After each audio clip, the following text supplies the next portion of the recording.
Good afternoon, students. This is the fifth part of the second chapter, sexual reproduction in flowering plants.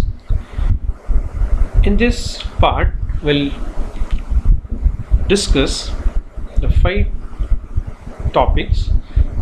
First is the double fertilization, embryo development, seed, apomixis, and parthenocarpy.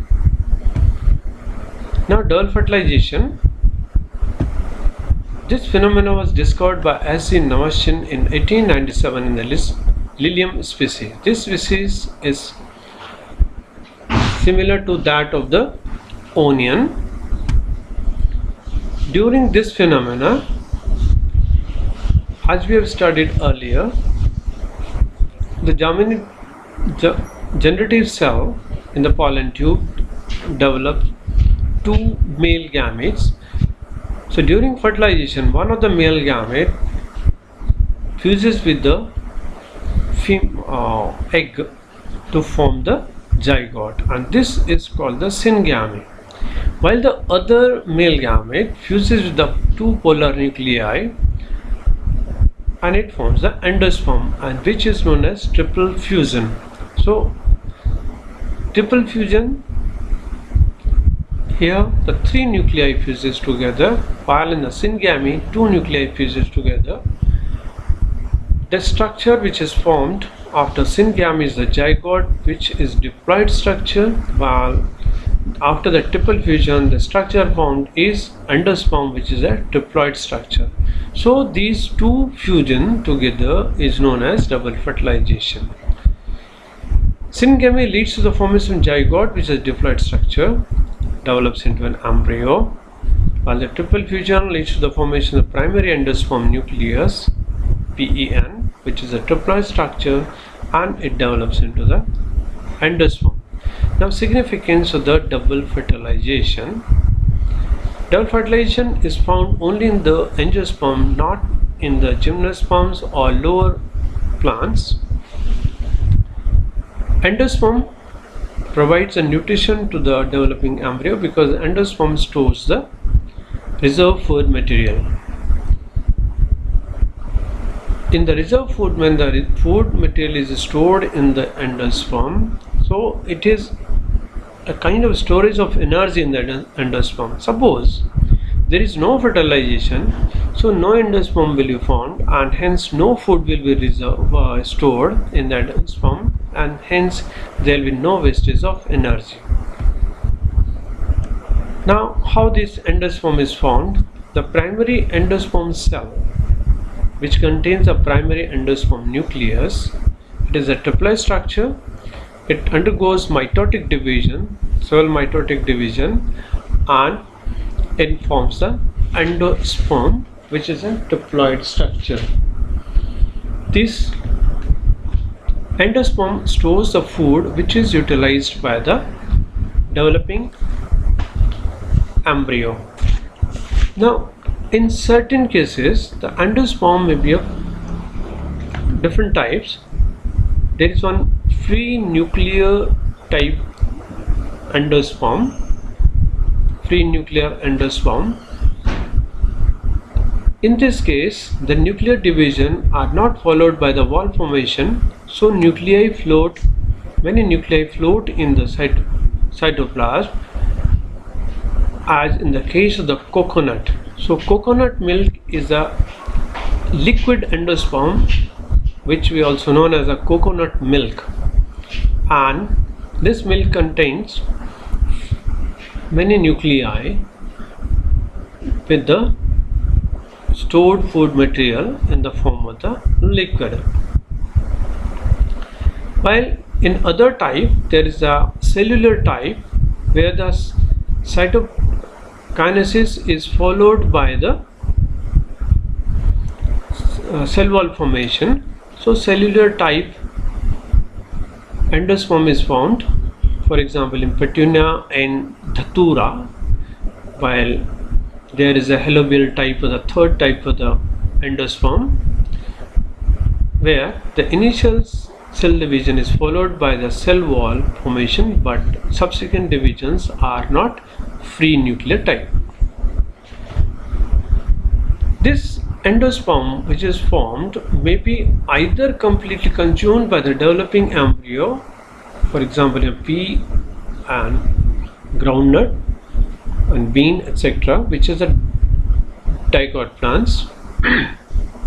Here the endosperm is completely consumed before the seed formation, but it remains persist in some mature seeds, for example in the castor and coconut, and is used during the germination. Post-fertilization event is the embryo development. Embryo develops at the micropylar end of the embryo sac where the zygote is situated.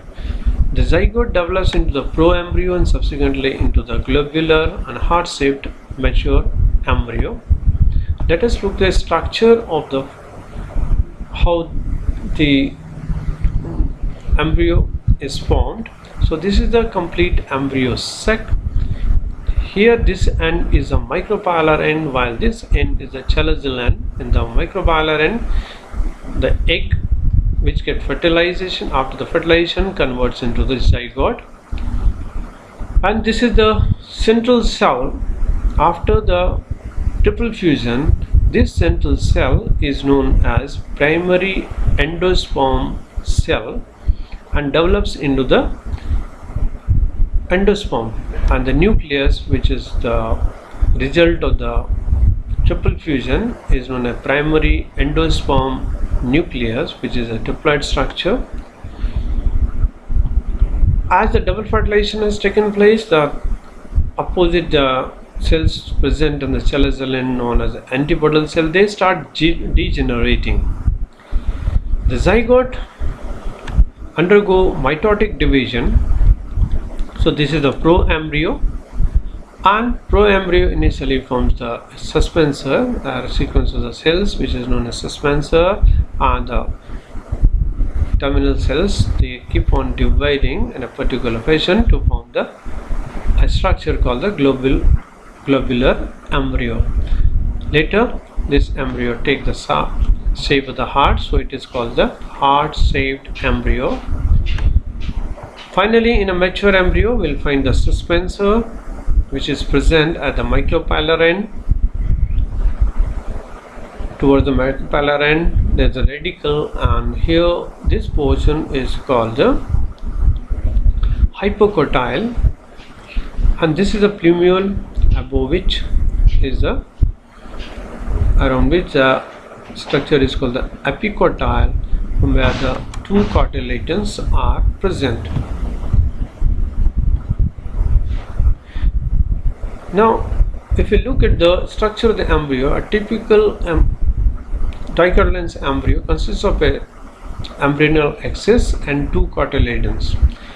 Epicortile, as we discussed just now, the portion of the embryonal axis above the level of the cotyledons which terminates with the plumule is called the epicortile, while the hypocortile is a cylindrical portion below the level of cotyledons which terminates with a radicle at its lower end is called the hypocortile. Scutellum is a cotyledon of the grass family situated towards the one side. If you look at the structure of these dicot and monocot embryo, this is the dicot embryo. Here it is a plumule, and these are the two cotyledons, so this region is known as the epicortile. The upper end is the plumule. This is the whole embryonal axis. The lower part is the hypocortile which terminates at the radicle. So this is the dicot embryo. In the monocot embryo, you find only a single cotyledon which is present on the side, which is known as scutellum. This is the epicortile where the shoot apex, soleptal and epiplast are present. This is the hypocortile region where the radicle, root cap and coleorasia are present. Now let's study about the seed. Seed is formed after the fertilization, and ovule which contains the embryo sac. After fertilization, the whole ovule is converted into seed.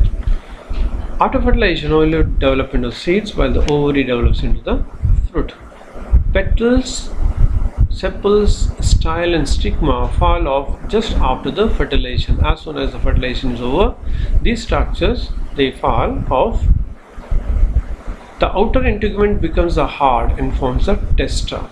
So, as we studied earlier, in ovule there the two integuments are there. The outer integuments become hard and forms a testa, and the inner integument forms a tegument. So these two integuments which are converted to testa and tegument forms a seed coat.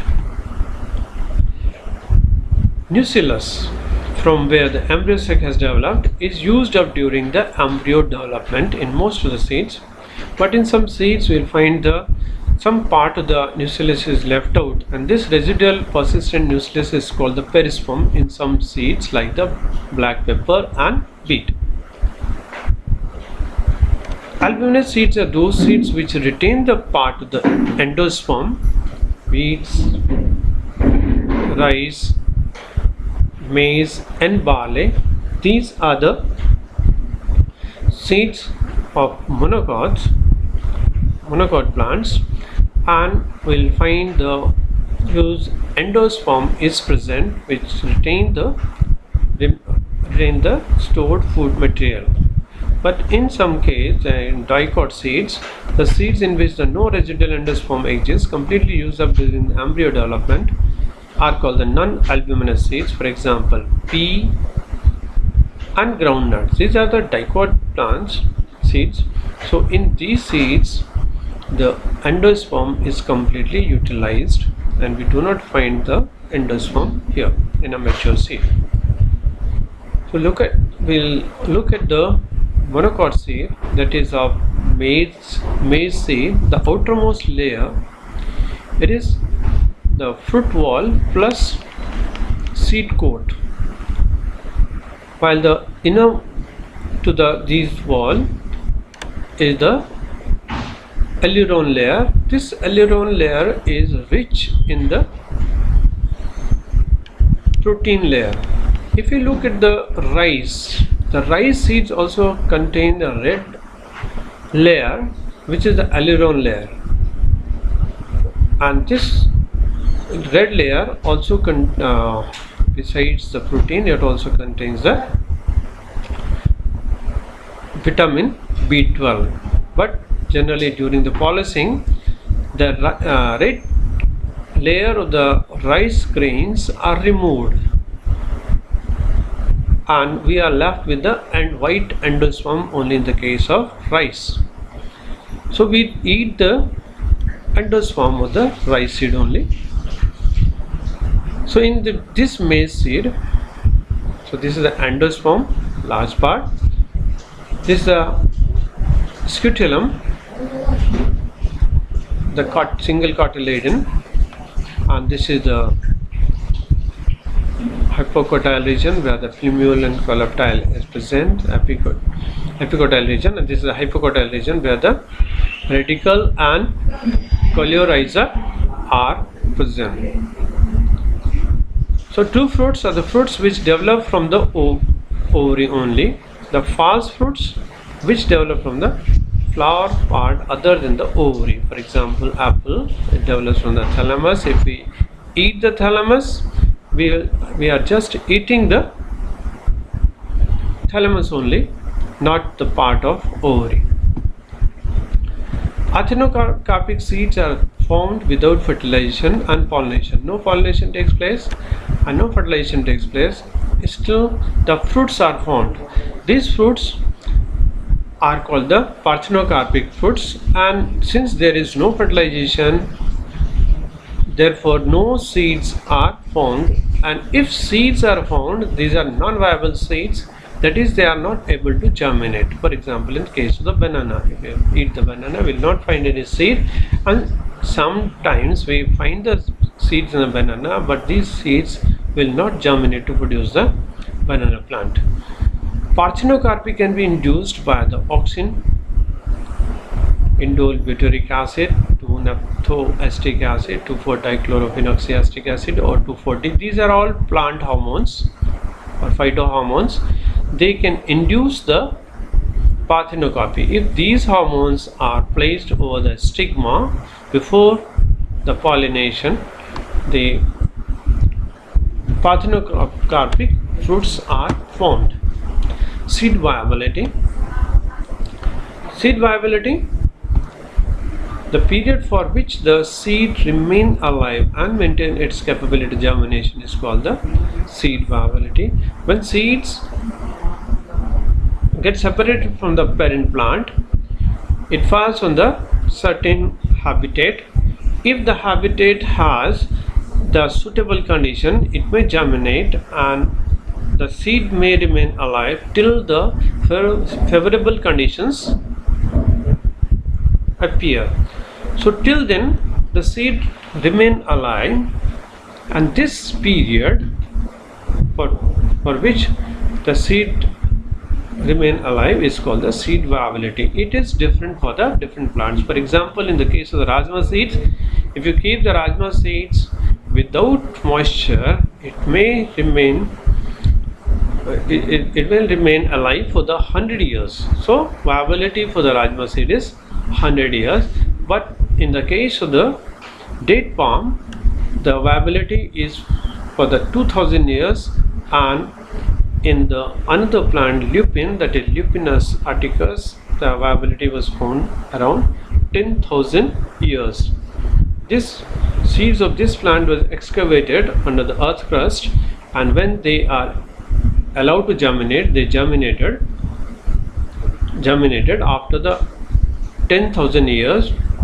So this plant existed around 10,000 years back, and still the seeds germinated after a gap of 10,000 years. That is, the seed viability of this lupin plant was 10,000 years.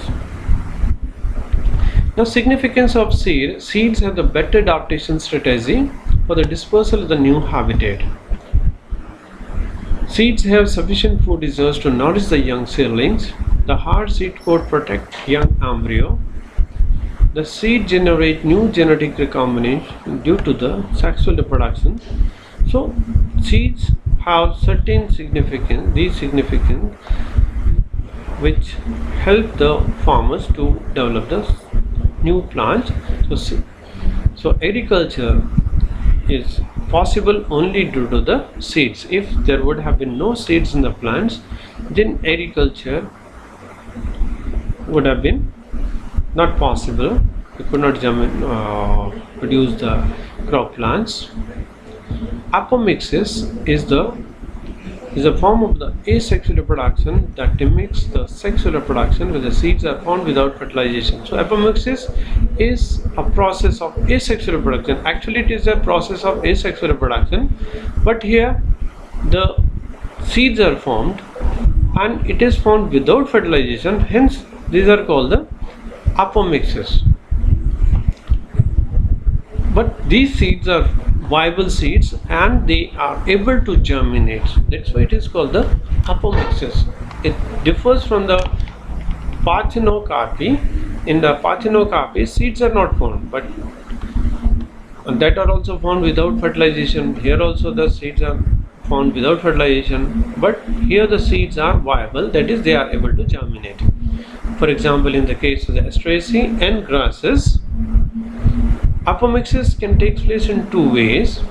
The first, the diploid egg cell found without reduction division develop directly into the embryo. In citrus and mango, nuclear cells surrounding the embryo protrude into the embryo and develop into the embryos. In such species, each ovule contains many embryos, and such condition is called the polyembryony. So we define the polyembryony as the occurrence of the many embryo in a seed is called the polyembryony. For example, citrus, mango, and onion. Importance of the apomictic seeds. Hybrid seeds do not maintain their hybrid character cultivation. Actually, the farmers, nowadays the farmers, they buy the hybrid seeds from which are produced by a particular company after the hybridization of two plants with the desirable characters. So these seeds are produced, hybrid seeds are produced by incubation process, and when these seeds are sold in the market and bought by the farmers to produce a good yield of the crop, so they are sown in the field and a good crop is produced by the field.